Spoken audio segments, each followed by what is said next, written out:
A dictatorship is a form of government where power is concentrated in the hands of a single leader or a small group, often without constitutional limitations or democratic processes. Here's how it typically works. Key features of a dictatorship.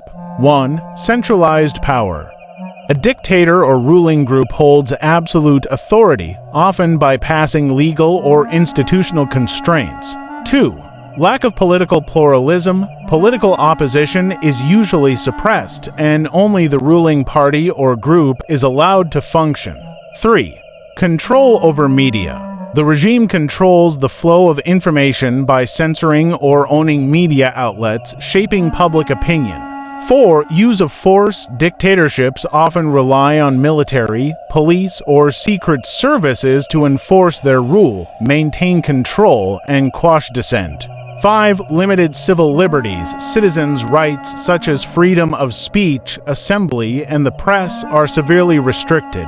6. Cult of personality. Dictators often promote their image as heroic or indispensable through propaganda, fostering loyalty. Types of dictatorships. 1. Military dictatorships. The military seizes control, often through a coup, and governs directly. 2.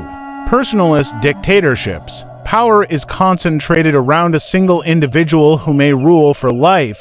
For example, North Korea's Kim dynasty. 3. One-party dictatorships. A single political party dominates the government, as seen in historical communist regimes like the Soviet Union. How they maintain power? Propaganda, promoting state ideology and demonizing opponents. Fear and repression, using violence, imprisonment, or intimidation against opposition. Patronage, rewarding loyal supporters with government positions or financial benefits. Would you like more examples of historical dictatorships or comparisons with other forms of government?